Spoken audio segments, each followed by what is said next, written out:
अस्सलाम वालेकुम दोस्तों, मेरा नाम है अबरार और आप सब देख रहे हैं हमारा यूट्यूब चैनल भाई साहब क्रिकेट जीरो 2.0। आज बात करेंगे इस वीडियो के अंदर पीएसएल साल सन 2024 का आगाज होने जा रहा है और कराची किंग काफी ज्यादा परेशानियों के अंदर डूबी हुई है।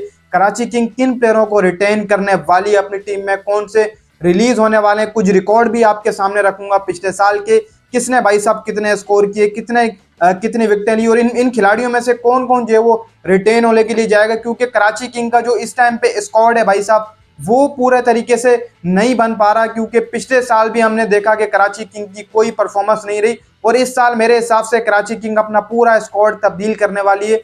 उनको एक जो है वो जबरदस्त प्लेइंग 11 और एक स्क्वाड चाहिए, जिसके लिए उन्होंने इमाद वसीम को भी रिलीज किया, जो कि बिल्कुल गलत था मेरे हिसाब से। कराची किंग ने जो अपना डिसीजन लिया है, तो इस वीडियो में जो है वो पूरे तरीके से आपके सामने हर जो है वो रिकॉर्ड और पिछले साल की जो हुआ वो भी सामने रख के आपको जो है बाजार समझाऊंगा और रिटेंशन भी जो है वो बताने की कोशिश करूंगा पूरे तरीके से। रिक्वेस्ट आई थी आपकी कमेंट सेक्शन में, तो मैंने कहा चले यार कराची किंग के हवाले से बात कर लेते हैं। लेकिन वीडियो शुरू करने से पहले आप सबसे गुजारिश है कि अगर आप हमारे चैनल पर नए हैं तो चैनल को सब्सक्राइब कर लें, बेल आइकन ऑल पे कर लें। अगर आप भी तमाम पीपीएसएल से रिलेटेड न्यूज पाना चाहते हैं तो फटाफट जो है वो बेल आइकन भी जो है वो ऑल पे कर दें, आपके पास जो है वो खुद ही नोटिफिकेशन पहुंच जाएगा। सबसे पहले बात करें जो कि एक जो गलती यहां पर कराची किंग ने की है, वो सबसे पहले इमाद वसीम के हवाले से की है। बिल्कुल मैं ये हकीकत यहां पर कराची किंग को दसूंगा भी सही कि यार आपने इमाद वसीम को क्यों जो है वो हसन अली की जगह अदला बदली कर दी। एक गलत फैसला था। एक जो भी ऊपर बैठे हुए कराची किंग में शायद वो उनको फैसले सही लेना नहीं आते, या फिर जो इसमें मुलविस हैं वो चाह नहीं रहे कि कराची किंग कभी टूर्नामेंट जीत पाए या कराची किंग आगे बढ़ पाए। शायद जानबूझ के इस तरीके से किया जा रहा हो, लेकिन इमाद वसीम को टीम से बाहर करना कराची किंग के लिए एक झटका था और मेरे हिसाब से अभी कराची किंग पछता भी रही होगी। तकरीबन सबसे ज्यादा रन कराची किंग में पिछले साल इमाद वसीम ने किए थे। इमाद वसीम ने तकरीबन जो है वो आपके 404 रन स्कोर किए थे, सबसे ज्यादा। हालांकि ऑलराउंडर थे, चौथे पांचवें नंबर पर आकर खेल रहे थे। बाकी जो बैट्समैन थे उनमें से किसी ने नहीं किया। आपको रिकॉर्ड साइड में नजर आ रहा होगा, मैं रिकॉर्ड भी बाकायदा तौर पर साइड में चला देता हूँ। इसके अलावा मैथ्यू वेड भी थे। रिकॉर्ड पे पहले ही जो है वो बात कर लेते हैं, पिछले साल कौन कौन से किसने जो है वो कितने रन बनाए थे। मैथ्यू वेड थे भाई साहब, जिन्होंने तकरीबन जो है वो 200 जो है वो 24 रन बनाए थे। हालांकि बेस्ट था, ये सबसे जबरदस्त परफॉर्मेंस थी। इमाद वसीम के बाद मैथ्यू वेड की तरफ से जो है परफॉर्मेंस निकल के आई, बेहतर परफॉर्मेंस कम मैचेस के अंदर काफी तगड़ा जो है वो स्कोर करके दिया कराची किंग को। लेकिन कराची किंग आगे तक नहीं जा सकी थी और और भी बहुत सारी परेशानियां थी, मैं आपको आगे चल के बताऊंगा। इसके अलावा हैदर अली ने तकरीबन जो है वो 109 रन किए, जो कि बहुत ज्यादा कम है, एक हिसाब किताब से बहुत कम है। कराची किंग क्या पता है उनको जो वो रिलीज कर दे, लेकिन रिटेन करेगी। फिल वक्त हैदर अली की परफॉर्मेंस आ नहीं रही और ऊपर से इन्होंने इमाद वसीम को भी भाई अदला बदली कर दिया। पता नहीं कौन सा जो है वो कॉन्फिडेंस लेवल ये लेकर चल रहे हैं, हमें तो समझ नहीं आ रही कराची किंग की। लेकिन चले वीडियो जो है उसमें जो है वो कवर करना पड़ता है। इसके अलावा अगले बैट्समैन की बात करें तो शुएब मलिक रहेंगे।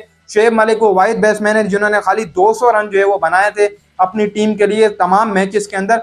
हालांकि देखा जाए तो बेहतर ही था शुएब मलिक की पिछले साल की परफॉर्मेंस, लेकिन इतनी बेहतर नहीं थी कि मैं इसको सूटेबल करूं। सबकी परफॉर्मेंस जो है वो ऊपर नीचे थी, किसी की अच्छी भली नहीं थी। सिर्फ इमाद वसीम के अलावा 404 रन इमाद वसीम ने किए थे, ये मैं आपको उसका रिकॉर्ड बता रहा हूँ। इसके अलावा तकरीबन जो है वो जेम्स विंस ने भाई साहब 74 रन यानी कि 174 रन किए थे।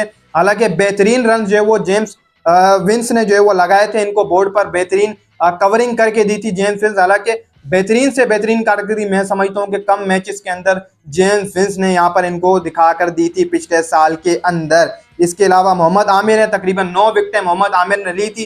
फास्ट बॉलर पे मैं तभी बात करूंगा, कोई परफॉर्मेंस नहीं थी पिछले साल इनके फास्ट बॉलरों की। 9 विकेटें आपने 7 मैचेस के अंदर मोहम्मद आमिर साहब ने ली थी, ये कोई बेहतरीन नहीं थी भाई मेरे हिसाब से। इसके अलावा भाई जेम्स फुला ने 104 रन की इनिंग खेली, इसको भाई साहब रिलीज कर दिया जाएगा। मेरे हिसाब से कराची किंग इन्हें अपनी टीम में नहीं रखेगी। इसके अलावा भाई साहब आमिर यामीन है। इसके अलावा मोहम्मद इखलाक ने भाई 51 रन सिर्फ अपनी टीम के लिए बनाए थे कुछ मैचेस खेल के। इसके अलावा भाई शर्जील खान 42 रन। हालांकि शर्जील खान जैसा बैट्समैन, हाई फाई बैट्समैन से 42 रन बना सका था कराची किंग के लिए, तभी तो कराची किंग ऊपर नहीं आ पाई थी, इतने रन नहीं कर सकी थी कराची किंग।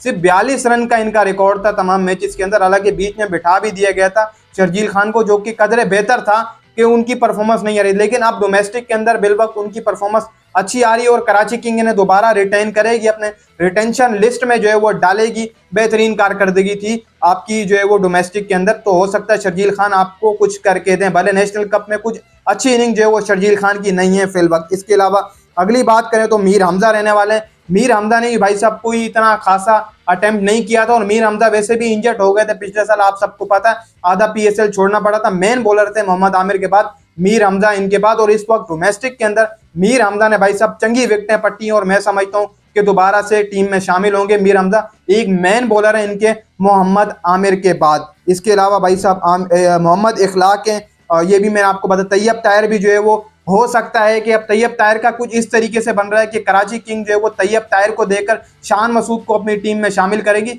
शान मसूद आपको प्लेटिनियम कैटेगरी में दिखाई देंगे, यानी कि प्लेटिनियम कैटेगरी में यहां से ये चले जाएंगे अगर तैयब ताहिर के साथ उनका मुआहिदा हो जाता है मुल्तान सुल्तान का। इसके अलावा अगर जेम्स विंस का भी कहा जा रहा है, अगर मुल्तान सुल्तान के साथ इस तरीके से चलते हैं कि जेम्स विंस देके शान मसूद ले लेते हैं, तो शान मसूद फिर प्लेटिनियम कैटेगरी में आएंगे और जो है वो कैप्टनसी आपको करते हुए दिखाई देने वाले हैं। आगे चलें तो भाई साहब तैयब ताहिर ने 137 रन की बारी खेली थी, जो कि बेहतरीन कारकर्दगी थी और इनको दोबारा रिटेन किया जाएगा अगर इनसे अदला बदली ना की गई शान मसूद की तो। इसके अलावा आगे भाई साहब इरफान खान न्याजी 92, इसके अलावा तबरेज शमसी भाई साहब 7 विकेटें लेने में कामयाब रहे थे और इस साल भी इन्हें जो है वो रिटेन किया जाएगा, कराची किंग रिटेन करने के लिए जाएगी। इसके अलावा एडम रंगिस्टन 104 रन जो है वो इनका था और इन्हें भी दोबारा रिटेन कर सकती है। अब मैं बाज़ाहिर तौर पर आपको बता दूं कि इनमें से कौन रिटेन होगा और कौन रिलीज हो रहा होगा, और बाकी जो बाहर से ये जो नया स्क्वाड बना रहे हैं इनकी सोच क्या है मैं आपको पूरे तरीके से बता देता हूँ। इनकी सोच ये है कि तैयब ताहिर या फिर जेम्स विंस देकर शान मसूद को लेकर आया जाए अपनी टीम में और शान मसूद को कैप्टन बनाया जाए। ये शान मसूद को कैप्टन बनाएंगे, अगर तैयब ताहिर वहां चला जाता है तो शान मसूद बाजार कैप्टन रहेंगे, और बाकी ये चाहेंगे कि मैथ्यू वेड को दोबारा से अपनी टीम में शामिल करें, एक बड़ा प्लेयर ये लेकर आएंगे मैथ्यू वेड जैसा पिछले साल परफॉर्मेंस थी, रिटेन करेंगे। और दूसरी बात ये रहेगी कि ये अपना जो है वो पिक कौन सी करेंगे, एक अगर इनको बड़ी पिक मिल गई तो पिक ये मेरे हिसाब से करने वाले हैं आपकी रसी वैन डर डूसन को ये अपनी टीम में शामिल करने वाले हैं। ये मुझे इतलात मिली है कि रसी वैन डर डूसन हो सकता है उन्होंने पीएसएल में अपनी शमूलियत इख्तियार कर ली है, उन्होंने ड्राफ्टिंग में साइन अप कर लिया फिलवक्त, ये उसको जो है वो अपनी टीम में शामिल कर सकते हैं। एक बेहतरीन जो है वो इनके पास रिकॉर्डर्स रहेगा वर्ल्ड कप की हिस्ट्री का, जो वर्ल्ड कप में कर क्या है रसी वेंडूसन, ये जाएंगे रसी वेंडूसन के साथ और जाना भी चाहिए, ये मैं आपको बता रहा हूँ। इसके बजाय जो है वो अगर ये रिलीज की बात करें यहाँ से तो जेम्स फुलर को जो है वो रिलीज करेंगे।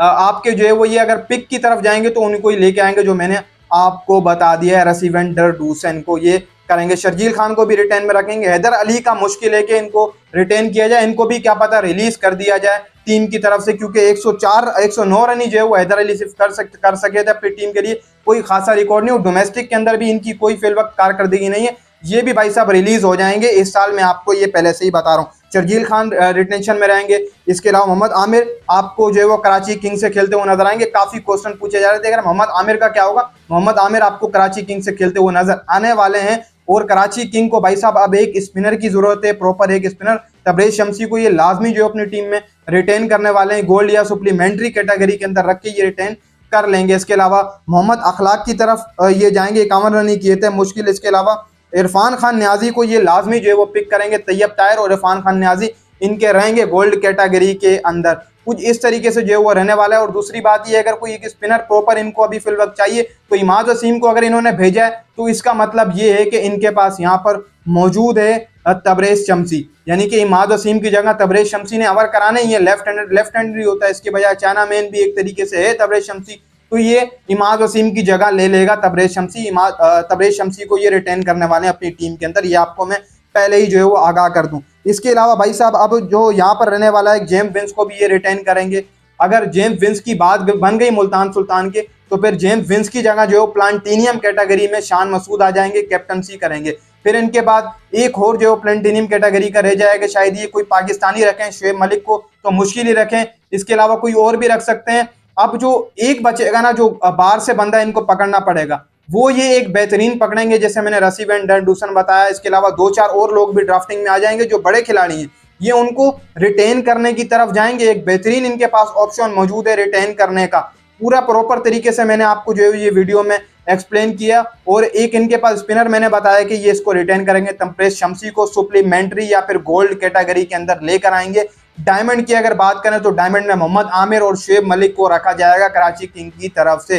गोल्ड में मैंने आपको बताया तबरेज शमसी और एक आध जो है वो और पकड़ेंगे, तैयब ताहिर को ये अपने साथ रखेंगे और इनके पास प्रॉपर स्पिनर भी रह जाएगा। अब फास्ट बॉलर की बात करें तो हसन अली भी डायमंड कैटेगरी में रखेंगे और हैदर अली को क्या पता ये रिलीज कर दें, हसन अली डायमंड में रहेंगे, ये रिलीज हो जाएंगे और एक जो है वो नया खिलाड़ी ये लेकर आएंगे, या फिर मैथ्यू वेड को जो है वो गोल्ड में रखेंगे और यहाँ एक नया खिलाड़ी लेकर आएंगे, वो रसीवन डरडूसन हो सकता है मेरे हिसाब से। लैंग्वेज तो वैसी ही बन रही है कराची किंग की, कुछ इस तरीके से जो है वो कराची किंग का आर्म फुल लेने वाला। उम्मीद है आपको वीडियो अच्छी लगी, वीडियो को लाइक कर दें, चैनल को सब्सक्राइब कर दें और अगली वीडियो में दोबारा कराची किंग के हवाले से बताऊंगा जैसी मजीद खबरें आएंगी, क्योंकि अभी इनके तोड़ जोड़ जो है वो चल रहा है, ये अब अंदर बाहर प्लेयरों को कर रहे हैं, तभी मेरे से सही रिटेंशन नहीं बन रही, लेकिन जो मैंने बनाई है इस तरीके से ये रिटेन कर सकते हैं। रिकॉर्ड के हिसाब से मैंने आप सबको बताया। आमिर यामीन भी है, उसको भी ये दोबारा अपनी टीम में रिटेन करने की तरफ जाएंगे, उन्होंने भी भाई साहब अच्छी परफॉर्मेंस दी थी। वीडियो मिलते हैं आपके साथ किसी नेक्स्ट वीडियो में, तब तक के लिए अल्लाह हाफिज।